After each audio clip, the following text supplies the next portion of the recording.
New member ने इतना अच्छा, इतना सुंदर इंट्रोडक्शन दिया।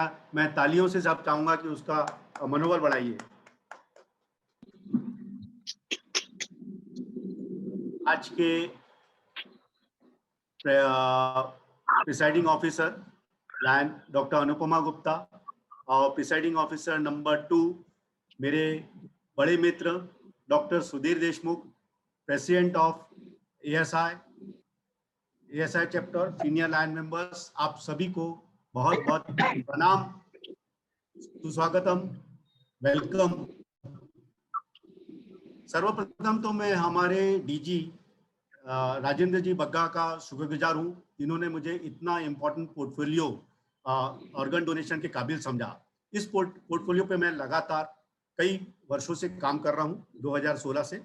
मैं आपके सामने स्क्रीन शेयर करना चाहूँगा। मेरे वक्तव्य को मैं छोटा रखूंगा और क्वेश्चन आंसर्स को इस बार मैं बढ़ा देना चाहूँगा। तो मैं स्क्रीन शेयर करना चाहूँगा, एक सेकेंड।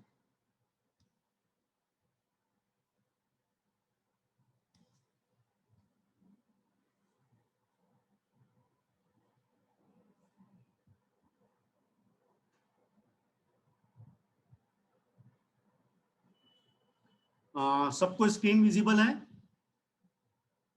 यस डॉक्टर साहब। Okay sir.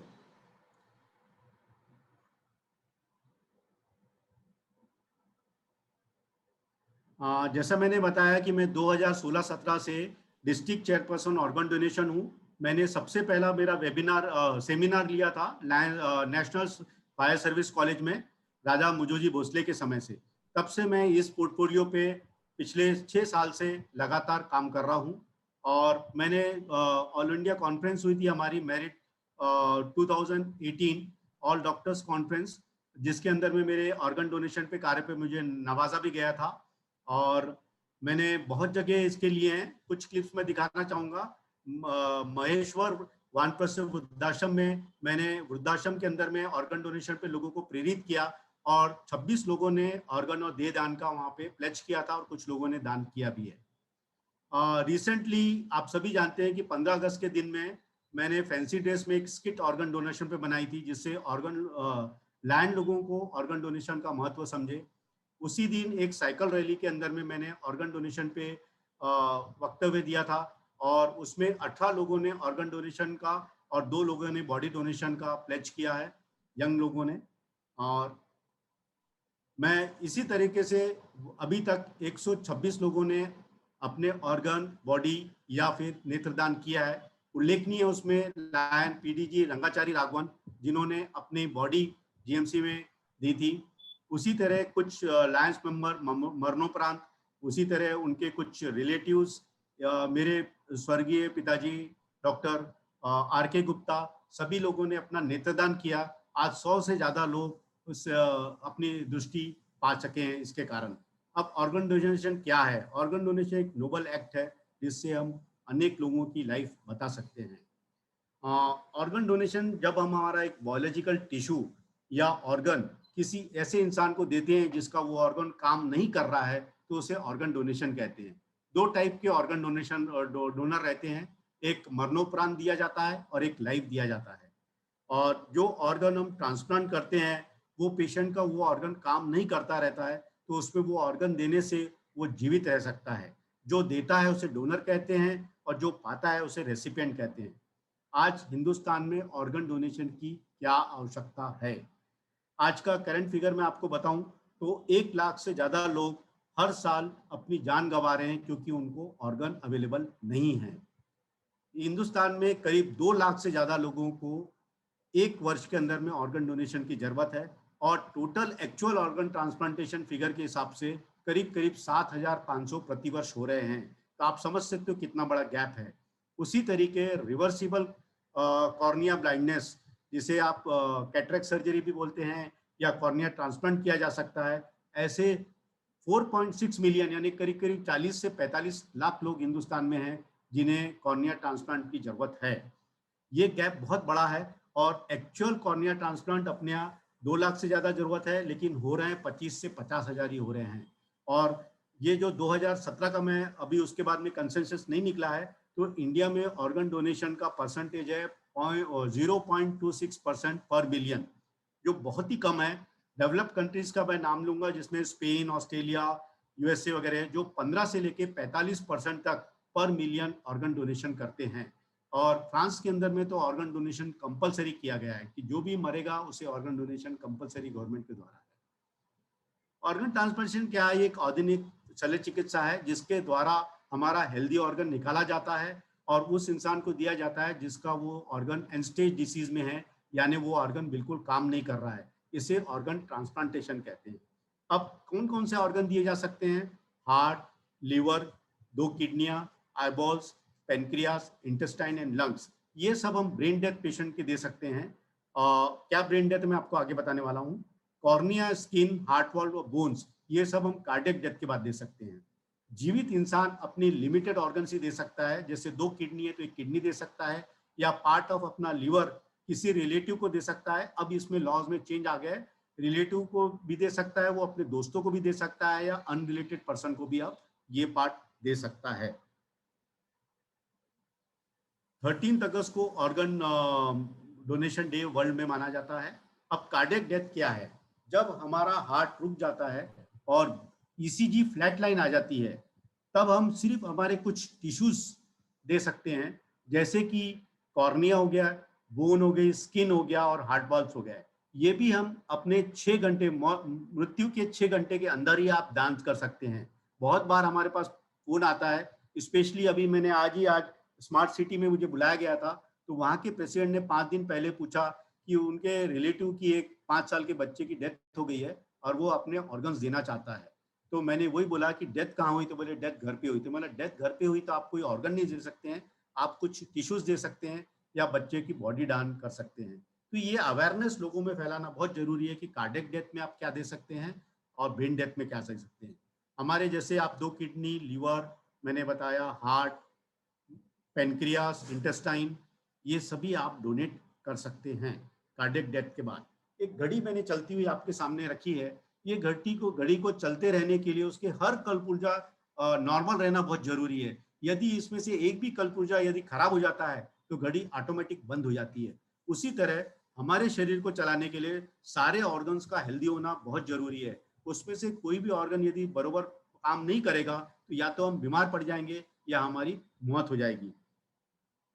मैं कॉमन ऑर्गन्स कैसे काम करते हैं उसके बारे में जनरल पब्लिक को कुछ बताना चाहूँगा। जैसे हमारा हार्ट ब्लड पंप करता है, जिससे कि ऑक्सीजनेटेड ब्लड और न्यूट्रिशन सारे ऑर्गन्स को मिलता है और उससे वो जीवित रहते हैं, फ्रेश रहते हैं। 2 हमारे पास में लंग्स हैं जो कार्बन डाइऑक्साइड बाहर फेंकते हैं और ऑक्सीजन को हार्ट की तरफ भेजते हैं। हमारे पास में एक लीवर है जो सारे टॉक्सिन्स निकालता है और ब्लड को हार्ट की तरफ पहुंचाता है। 2 किडनियां हैं जो फिल्टर का काम करती हैं और जो भी अनावश्यक चीजें हैं वो यूरिन से बाहर निकलती है हमारी, और काम की चीजें वापस ब्लड में पहुंचा दी जाती है। ये सारे ऑर्गन्स और बाकी ऑर्गन जैसे पेनक्रियाज हो गए, इंटेस्टाइन हो गए, सब अपना अपना काम करते हैं, तभी हम हेल्दी रहते हैं और हमारा शरीर व्यवस्थित रूप से चलता है। इनमें से कोई भी ऑर्गन एंड स्टेज में पहुंच जाएगा तो हमारा शरीर काम करना या तो खराबी रहेगी या बंद हो जाएगा। अब मैं सबसे इंपॉर्टेंट विषय बताना चाहूंगा कि ब्रेन डेथ क्या है।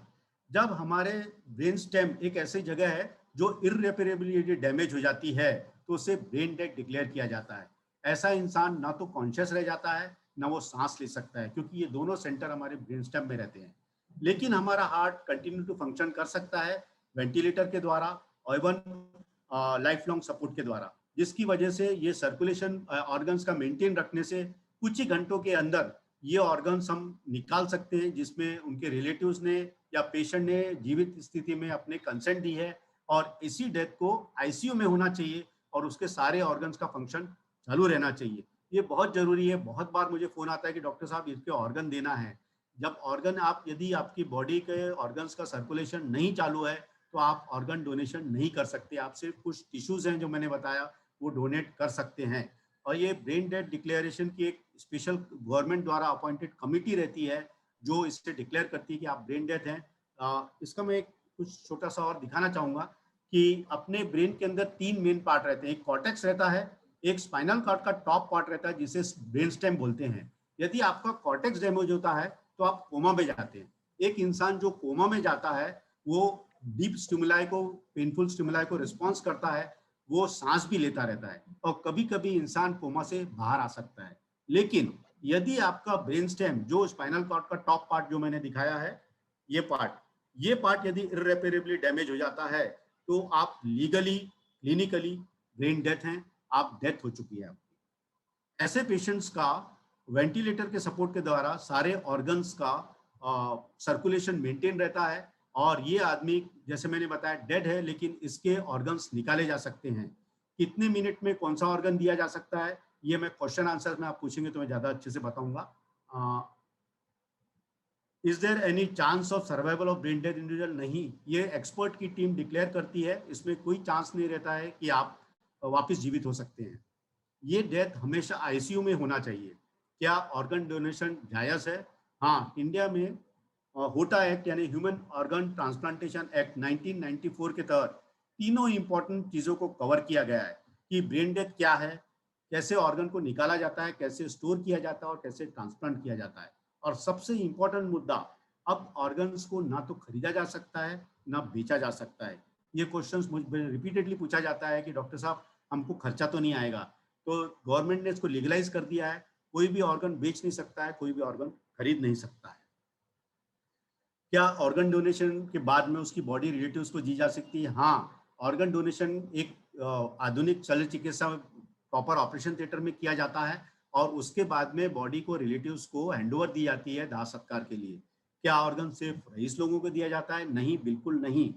मनी, रेस, रीजन्स ये क्राइटेरिया नहीं है ऑर्गन डोनेशन के। और इसके अंदर में कभी भी ऐसा नहीं है कि इन्फ्लुएंशियल पर्सन को पहले ऑर्गन दिया जाएगा, ऐसा बिल्कुल नहीं है। हाँ, ये बात जरूर है कि एज के हिसाब से यदि एक 70 साल का इंसान को भी लीवर होना है और एक 15 साल के इंसान को लीवर होना है तो प्रेफरेंस 15 साल के बच्चे को दिया जाएगा, क्योंकि उसकी अभी सारी उम्र बची हुई है। एक 70 साल का इंसान और कितना जिएगा? तो यदि वही ऑर्गन दो इंसान को लगते हैं तो यंगर एज ग्रुप को उसको प्रीफर किया जाता है। क्या ऑर्गन डोनेशन के बाद में फैमिली को मालूम पड़ता है किसे ऑर्गन दिया गया है? ना तो डोनर को मालूम रहता है कि ऑर्गन किसे दिया गया है, ना रेसिपिएंट को मालूम रहता है कि ऑर्गन उसे किसने दिया है। ये मेडिको लीगल पर्पस के हिसाब से दोनों को नहीं बताया जाता है। क्या बॉडी ऑर्गन डोनेशन बिल्कुल डिसफिगर हो जाती है? ये क्वेश्चन भी बहुत कॉमनली पूछा गया है। मैंने जैसा बताया कि ऑर्गन डोनेशन एक आधुनिक ऑपरेशन थिएटर में किया जाता है जिसके अंदर में आपको पूरी फैसिलिटीज रहती है, वेंटिलेटर से लेकर सारी सुविधाएं अवेलेबल रहती है। ऐसी कंडीशन में एक टीम ऑफ डॉक्टर्स वो ऑर्गन को निकालते हैं, बॉडी को सुचर करते हैं और वो रिलेटिव्स को वापस देते हैं। ऑर्गन निकलने के बाद में उसको प्रॉपर प्रिजर्वेटिव्स में रखा जाता है और उसे तुरंत ट्रांसपोर्ट किया जाता है ग्रीन कॉरिडोर से। और जो जो रेसिपिएंट है उसका भी ऑपरेशन दूसरे थिएटर में चालू रहता है, उसका वो ऑर्गन निकाला जाता है और ये ऑर्गन उसे हेल्दी ऑर्गन को उसमें ट्रांसप्लांट किया जाता है। क्या है ग्रीन कॉरिडोर वगैरह आप क्वेश्चन पूछेंगे तो मैं बाद में आपको जरूर बताऊंगा। क्या सारे रिलीजन्स ऑर्गन डोनेशन फेवर करते हैं? हाँ, हिंदुस्तान के सारे रिलीजन इसे सबसे उत्तम दान मानते हैं। It is a Nobel act, ये सभी रिलीजन इसको मानते हैं। क्या ऑर्गन डोनेशन में कुछ पेमेंट मिलता है? नहीं, ये उत्तम दान है, ना तो इसमें पेमेंट मिलता है। हाँ, लेकिन फैमिली को कोई चार्ज नहीं लगते हैं, ऑर्गन निकालने का भी कोई चार्ज नहीं लगता है, उसके इन्वेस्टिगेशंस का भी फैमिली को कोई चार्ज नहीं लगता है। क्या ऑर्गन हम सभी दे सकते हैं? हाँ, हम सभी लोग ऑर्गन दे सकते हैं, इररेस्पेक्टिव हमारी एज, हमारी कास्ट, हमारा धर्म, हमारा सोसाइटी, कौन सी सोसाइटी के बिलोंग करते हैं, करंट पास क्या मेडिकल कंडीशन है, ये कोई मायने नहीं रखती है। हम सभी लोग ऑर्गन डोनेशन दे सकते हैं। कौन लोग नहीं दे सकते हैं? Terminally stage of cancer patient, HIV patient, hepatitis B और सी पेशेंट्स और जो ड्रग एब्यूजर्स हैं, ये लोग ही कॉन्ट्राइंडिकेशन है ऑर्गन डोनेशन के लिए। क्या कारण है कि हिंदुस्तान में 0.26% पर मिलियन लोग ऑर्गन डोनेशन करते हैं? इसका सबसे बड़ा कारण है अवेयरनेस। लोगों जागरूक ही नहीं है कि हम ऑर्गन दे सकते हैं। और एक इंसान अपने सारे ऑर्गन यदि हेल्दी ऑर्गन देता है तो कम से कम 8 लोगों की जिंदगी में रोशनी कर सकता है, 8 लोगों को जिंदगी दे सकता है। ये बात हमको लायंस लोगों को, सभी लोगों को फैलाना बहुत जरूरी है। आज भी मेरे वक्तव्य में मैंने वही बोला है स्मार्ट सिटी में, और वहाँ पे भी 20 लोगों ने अपने ऑर्गन देने का फॉर्म पे कंसर्न भरी है। तो मेरी यही है कि जानकारी होना बहुत जरूरी है लोगों को कि आप ऑर्गन दे सकते हैं। दूसरा इंपॉर्टेंट मुद्दा है वो है कंसेंट देना, सही करना। एक स्वीकृति पत्र रहता है किसी भी लोगों को होना है तो वो मेरे पास में है। बॉडी डोनेशन का फॉर्म एनाटॉमी डिपार्टमेंट में मिलता है, चाहे वो जीएमसी रहे चाहे आईजीएमसी रहे। पर वो भी पत्र मेरे मिसेस के थ्रू हमने एनाटॉमी डिपार्टमेंट से लाए हैं और वो भी मेरे पास में काफ़ी मात्रा में है। और बॉडी डोनेशन में एक चीज़ बताना चाहूँगा कि हमारी डेथ नेचुरल वे में होना चाहिए। मेरा कहने का मतलब ये है कि जो भी मेडिको लीगल केसेस रहते हैं, जैसे पॉइजनिंग का केस हो गया, जैसे कि बर्न्स के केसेस हो गए, जैसे मर्डर केस हो गए, सुसाइड केस हो गए, जिसके अंदर में उनका पोस्टमार्टम होता है, ऐसे पेशेंट्स लोग अपना बॉडी या ऑर्गन डोनेशन नहीं कर सकते हैं। अन्यथा जिनकी नॉर्मल डेथ है, चाहे कोई भी बीमारी से है, वो अपने ऑर्गन डोनेशन कर सकते हैं। एक और एक बहुत बड़ी-बड़ी भ्रांतियाँ लोगों के दिमाग में है कि यदि मैं ऑर्गन दूँगा तो मेरे फैमिलीज़ को उसका चार्ज किया जाएगा। जैसे मैंने बताया, कोटा एक्ट के बाद में गवर्नमेंट ने इसको लीगलाइज़ कर दिया है। किसी भी जन का जो ऑर्गन निकाले जाते हैं, वो फ्री ऑफ चार्ज होता है। उसमें उसे फैमिली को कोई चार्ज नहीं देना पड़ता है। एक और भ्रांति मैंने पहले ही दूर कर दी कि लोगों को ये भ्रांति है कि फेमस लोग होंगे या रईस लोग रहेंगे, उनको ऑर्गन डोनेशन का प्रेफ़रेंस दिया जाता है। ये बिल्कुल गलत धारणा है। एक वेटिंग लिस्ट बनाई जाती है, ऐज के हिसाब से, नीड के हिसाब से और किसे मैचिंग के हिसाब से। तो जो ऑर्गन मैच होगा, जो ऐज का रहेगा, उसके हिसाब से वो ऑर्गन ऑल ओवर में दिया जाता है। मैं उसके बारे में सब्सिक्वेंटली और आपको बताऊँगा। जैसा मैंने बताया, सारे रिलीजन्स ऑर्गन डोनेशन को फ़ेवर करते हैं, फिर भी बहुत पब्लिक बोलती है कि हमारा रिलीजन इसे फ़ेवर नहीं करता है। ये बिल्कुल गलत धारणा है। सभी कुरान से लेके सभी लोगों ने इसको सबसे उत्तम दान माना है और ऑर्गन डोनेशन सारे रिलीजन कर सकते हैं। एक बहुत ही विचित्र बात लोगों के दिमाग में है कि यदि मैं पहले से ऑर्गन डोनेशन का प्लेज कर लूँगा, तो मेरे को जो इलाज करने वाले डॉक्टर या उसकी टीम है, वो मेरी लाइफ़ को बताने के लिए मेहनत नहीं करेंगे। ये बिल्कुल गलत धारणा है। कोई भी डॉक्टर या स्टाफ किसी की जान लेके किसी दूसरे की जान बचाने के फ़ेवर में बिल्कुल नहीं रहता है। एक और गलत धारणा ये है कि सिर्फ यंग और बहुत हेल्दी लोग रहते हैं, वही ऑर्गन डोनेट कर सकते हैं। ये बिल्कुल गलत धारणा है। 18 साल के ऊपर से लेके 70 साल की उम्र तक सभी लोग अपने ऑर्गन डोनेट कर सकते हैं। और पहले ये था लॉ कि भाई लिविंग डोनर्स अपने निकट संबंधी को ही ऑर्गन दे सकते हैं। अब ऐसा नहीं रह गया है, वो अपने दोस्तों को भी लिविंग डोनर अपने दोस्तों को दे सकते हैं। अपरिचित लोगों को भी अपना ऑर्गन किडनी या पार्ट ऑफ लिवर डोनेट कर सकते हैं। अब यदि कोई ब्रेन डेथ आपके ख्याल में अवेलेबल है, जिसके सर्कुलेशन में सारे ऑर्गन्स जिंदा हैं, जो 8 लोगों की जान बचा सकता है, तो आप किसे कांटेक्ट करेंगे? ये बहुत कॉमन क्वेश्चन पूछा जाता है। आपको ज़ोनल ट्रांसपोर्ट कोऑर्डिनेशन कमिटी ज़ेडसीसीसी को कांटेक्ट करना है। ये dean office super speciality hospital near संत तुकडोजी महाराज स्क्वायर मानेवाड़ा में है। मैंने हेल्पलाइन नंबर भी दिया है। आज महाराष्ट्र में 4 ज़ेडसीसीसी बन गए हैं, जो कि बम्बई, पुणे, औरंगाबाद और नागपुर में है। आप कोई भी सेंटर पे अपना नाम लिखवा सकते हैं, ऑर्गन डोनेट भी कर सकते हैं, या फिर आप रेसिपिएंट हैं तो वहाँ नाम लिखाना बहुत ज़रूरी है। आई डोनेशन के इसके बारे में बताना चाहूँगा कि आप प्राइवेट के अंदर में माधव दान पेटी में कर सकते हैं, अभ्यंकर नगर में, या कांग्रेस नगर में भी बन गया अब इनका। Mahatme eye hospital near Chhatrapati square, Suraj eye hospital Chhawani में कर सकते हैं। आईएमए की ओपीडी लाइन है, जो हेल्पलाइन नंबर मैंने आपको दिया है। हमारे प्रेसिडेंट महोदय एएसआई के प्रेसिडेंट डॉक्टर सुधीर देशमुख आपकी मदद कर सकते हैं। और आई डोनेशन आप जीएमसी मेयो में आई बैंक के अंदर में भी आप आई डोनेशन कर सकते हैं। एक और बात मैं बताना चाहूंगा कि बहुत जरूरी है, जो रेसिपिएंट लोग रहते हैं जिन्हें जरूरत है, चाहे आई की जरूरत है या कोई भी ऑर्गन की जरूरत है, उन्हें नेशनल ट्रांसप्लांट वेटिंग लिस्ट में नाम लिखाना बहुत जरूरी है। यदि आप अपना नाम ही नहीं लिखाएंगे तो कैसे डॉक्टर्स को मालूम पड़ेगा कि भाई इसको ये ऑर्गन की जरूरत है या इसको कॉर्निया की जरूरत है। ये लिस्ट बहुत सालों तक बनी नहीं थी। इसमें बहुत बड़ा योगदान अपने डॉक्टर रवि वानखेड़े का है। उसमें हम सभी लोगों ने प्रयास किया था। उसके बाद में नेशनल ट्रांसप्लांट वेटिंग लिस्ट बनी है, जिसके तहत आप यदि आपका नाम दर्ज कराएंगे कि आपको लीवर होना है, किडनी होना है या जो भी ऑर्गन होना है, तो इसमें आपका नाम दर्ज कराना बहुत ही आवश्यक है।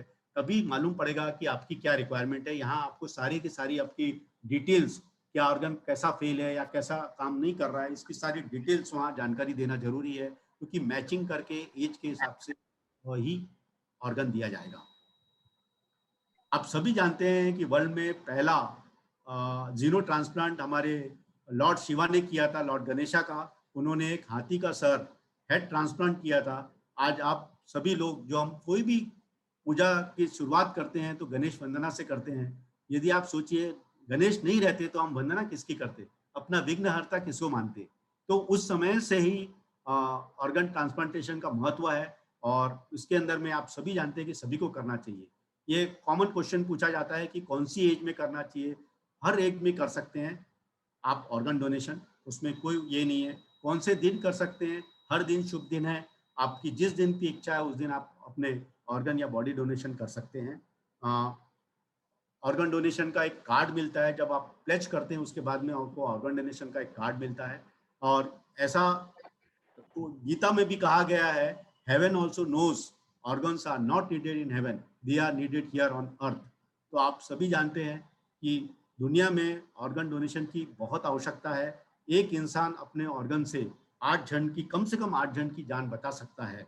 जैसे कि अब मैंने एक कैंडल दिखाया है, जो एक कैंडल दूसरे कैंडल के अंदर में रोशनी फैलाती है, वैसे ही आप अपने ऑर्गन दे के सारे 8, यदि आप 8 जन की जान बचा सकते हैं और आप हमेशा के लिए उसकी स्मृति में हमेशा हमेशा के लिए आप जीवित रह सकते हैं। इसीलिए मेरा आप सभी से गुजारिश है कि आप ऑर्गन डोनेशन कीजिए। मैं 4 पंक्तियां आपको बोलना चाहूंगा। जिंदगी जो शेष है वही विशेष है, जिंदगी जो शेष है वही विशेष है, बाकी सब अवशेष है। यदि आप आपकी बची हुई जिंदगी को शेष बनाना चाहते हैं, विशेष बनाना चाहते हैं, तो आप ऑर्गन डोनेशन कीजिएगा। Recycle yourself, be an organ donor, be an organ donor. धन्यवाद, धन्यवाद आप सभी का। आप सभी लोग मुझसे जो भी प्रश्न पूछना चाहते हैं आप पूछ सकते हैं। Thank you very much. जिसको भी क्वेश्चन पूछना है अपने आप को अनम्यूट करके पूछिएगा। डॉक्टर साहब, राजेश परमार दिस है। Yes sir. डॉक्टर साहब, by the grace of God अभी कोविड-19 से जो डेथ हो रही है वो ऑलमोस्ट 0 लेवल पर आ गई है। Now my question is that कि जब कोविड-19 से बहुत सारी डेथ हो रही थी, तो कोविड-19 से जिस पेशेंट की डेथ हुई है, क्या उनके ऑर्गन्स भी ट्रांसप्लांट किए जा सकते हैं? नहीं, नहीं sir. Okay. And second thing, जैसा नॉर्मली हम लोग मान के चलते हैं कि 4 ब्लड ग्रुप्स होते हैं, और अभी मैंने रिसेंटली किसी आर्टिकल में पढ़ा था कि कोई बॉम्बे ब्लड ग्रुप भी होता है। I am not very sure, I am not a medical professional. तो ये जो बॉम्बे ब्लड ग्रुप वाला कोई अगर पेशेंट होता है, तो क्या उसके ऑर्गन्स भी नॉर्मल ब्लड ग्रुप के साथ में वाले पेशेंट्स पे ट्रांसप्लांट किया जा सकता है क्या? हाँ, उसका मैचिंग करना पड़ता है, मैचिंग करके बिल्कुल किया जा सकता है। जैसे मैंने बॉम्बे ब्लड ग्रुप जो है, बॉम्बे ब्लड ग्रुप का जिसके आर्टिकल में थोड़ा सा पढ़ा था, तो क्या आप उस पर थोड़ा सा रोशनी डाल सकते हैं for the awareness of general people? मैं नहीं समझा, क्वेश्चन नहीं समझा आपका।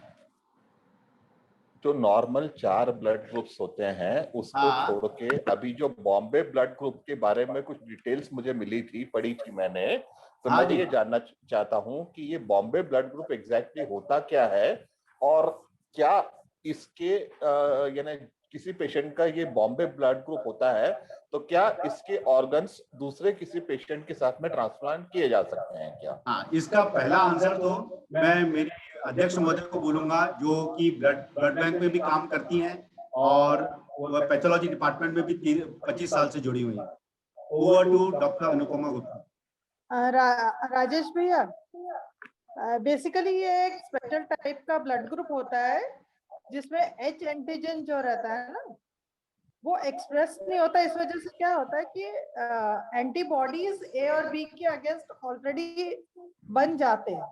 हम किसी ओ नेगेटिव वाले पेशेंट को बॉम्बे ब्लड ग्रुप का ब्लड नहीं दे सकते। वो मैनिफेस्ट करता है as a O group, but because they are not matching with the O group, because there are antibodies in that, anti antibodies हुआ करती है उसमें। और for organ donation, basically what we need to do is we need to work with HLA matching. So if it is matching with HLA, then we can go ahead with the transplantation. I think I have answered your question. Yes, Bobby, thank you very much. You increased my knowledge. Thank you very much. और किसी को कोई question पूछना है? Doctor साहब, अपना screen sharing of करेंगे तो आप पूरे स्क्रीन पे दिखेंगे डॉक्टर साहब। हाँ, एक सेकंड।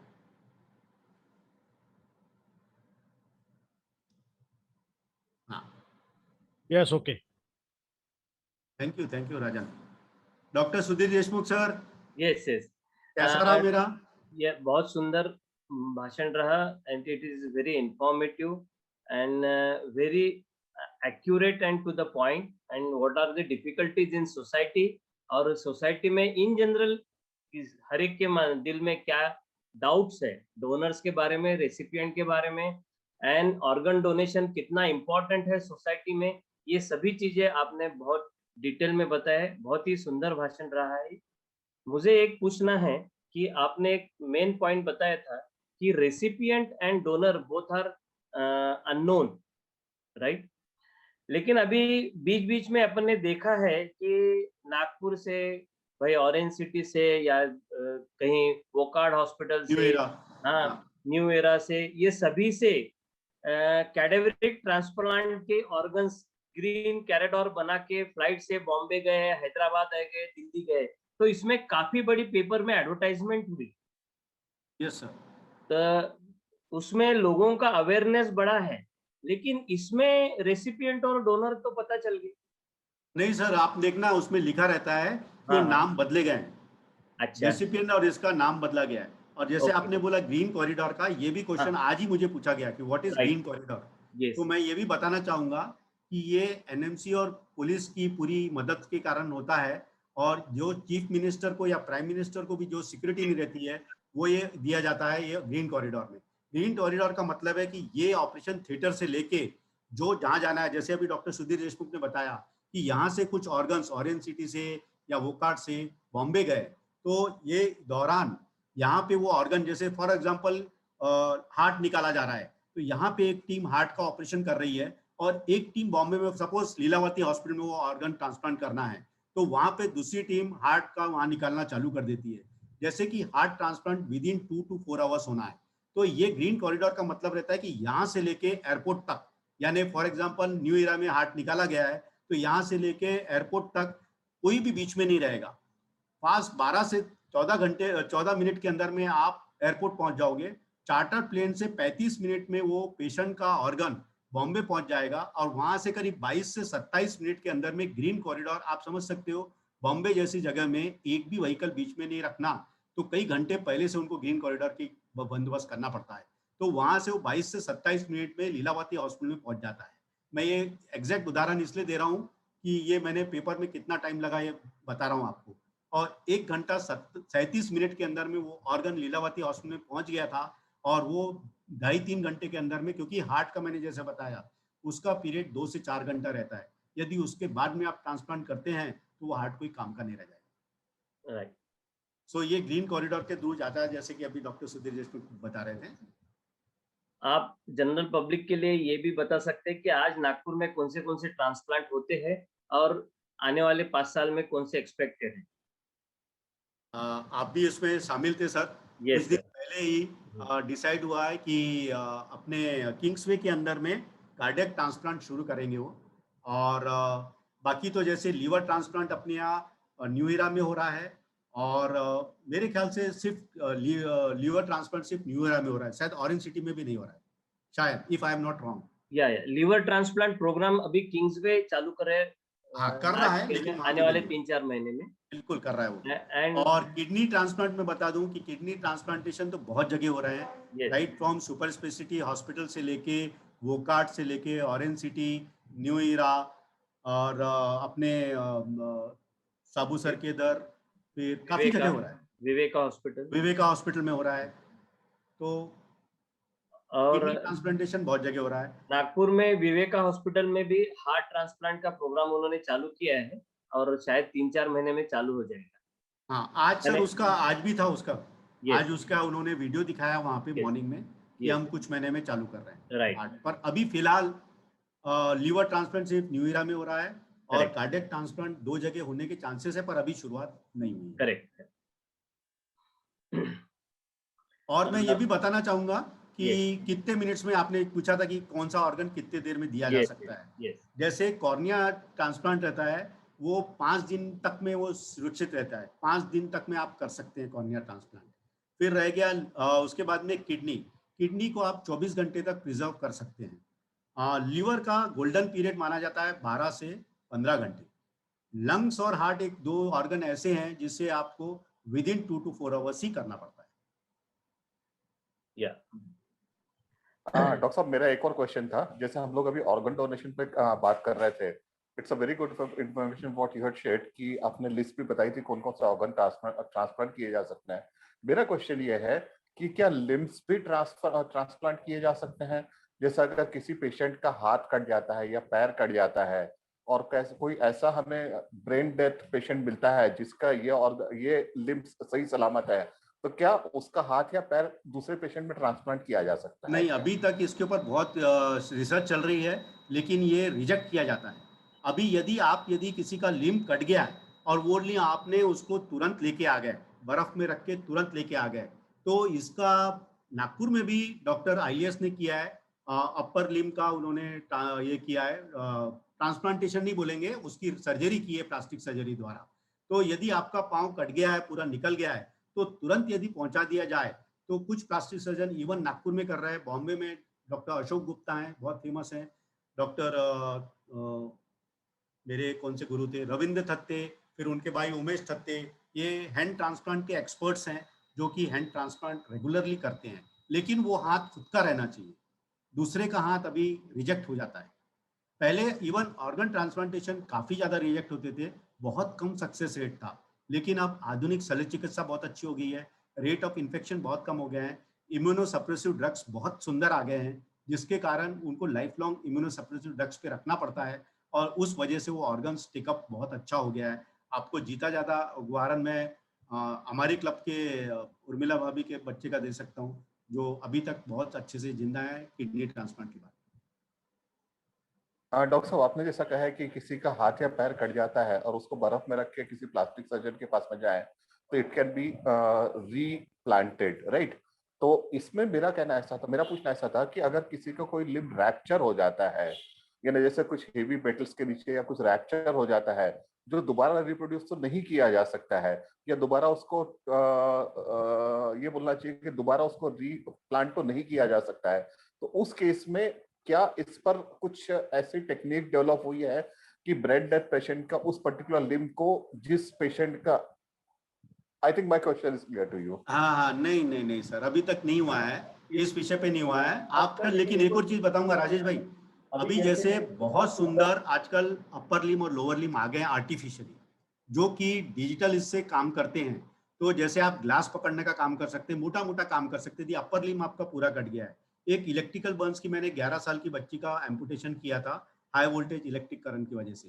पहले मैंने उसका अबव एल्बो एम्पुटेशन किया था, फिर बाद में उसका ब्लड सप्लाई कम रहा तो मेरे को शोल्डर से एम्पुटेशन करना पड़ा, तो 2 इंच का सिर्फ शोल्डर बचा था। तो उसको मैंने बॉम्बे भेजा, और बॉम्बे से जर्मनी से वो हाथ बन के आया है, और वो हाथ से वो लड़की की अभी शादी भी हो गई है वो लड़की की। तो वो लड़की आप देख के पहचान नहीं सकते हो कि वो लड़की आर्टिफिशियल लिम्ब पे है, वो पूरे कपड़े अच्छे से पहनती है, ग्लास पकड़ सकती है। वैसे ही अपने पाँव के बहुत अच्छे लिम्स आ गए हैं। उसके बाद आप इवन फुटबॉल खेल सकते हैं, साइकिल चला सकते हैं, इतने सुंदर लिम्स अब आ गए हैं।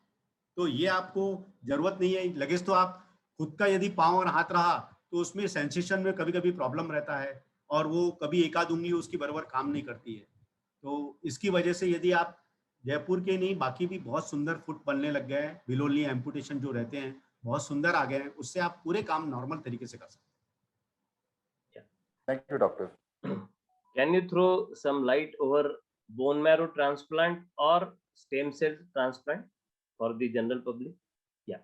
बोन मैरो ट्रांसप्लांट जैसा कि डॉक्टर साहब जानना चाहते थे, तो बोन मैरो जनरल पब्लिक के लिए मैं बताना चाहूँगा कि बोन मैरो ट्रांसप्लांट के लिए यूजुअली जो अपन निकालते हैं वो पेल्विक बोन से या स्टर्नम से निकालते हैं, क्योंकि यही 2 जगह रहती है जो एडल्ट में ब्लड बनाती है, बाकी जगह ब्लड नहीं बनता है। और ये ट्रांसप्लांटेशन एक और चीज़ है, जो कीमोथेरेपी पे पेशेंट्स रहते हैं या जो स्पेशली कीमोथेरेपी पे है, तो उनका पूरा बोन मैरो निकाल लिया जाता है, इसको ऑटो ट्रांसप्लांटेशन बोलते हैं, और उसको रेफ्रिजरेटर के अंदर में प्रॉपरली उसको स्टोर किया जाता है।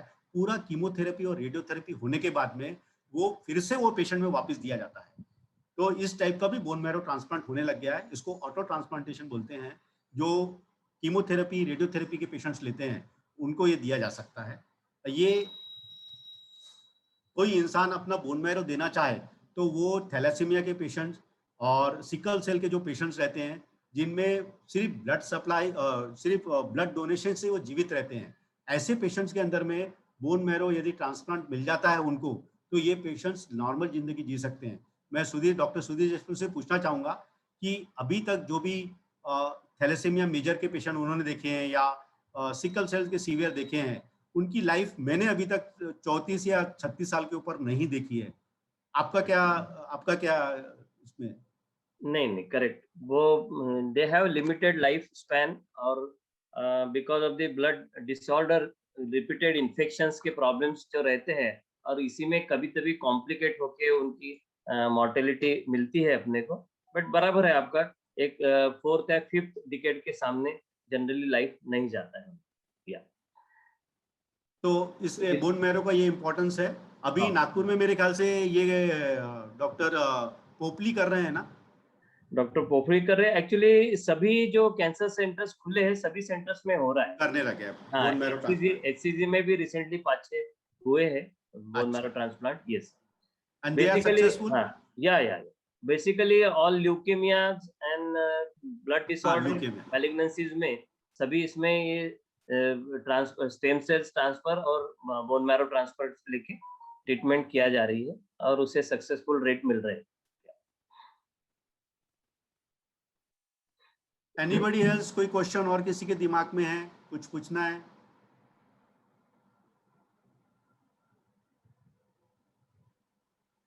Thank you everybody, thank you for patient listening. Yes, thank you doctor Gupta, बहुत अच्छी इंफॉर्मेशन आपने सभी के लिए दी है, और एक सीधे सादे शब्दों में कि recycle yourself, be a organ donor and leave a legacy of life. मैं चाहूंगी कि राजन गुप्ता जी प्लीज रिकॉग्नाइज करें जो लोग सारे मेंबर्स प्रेजेंट हैं। राजन सर।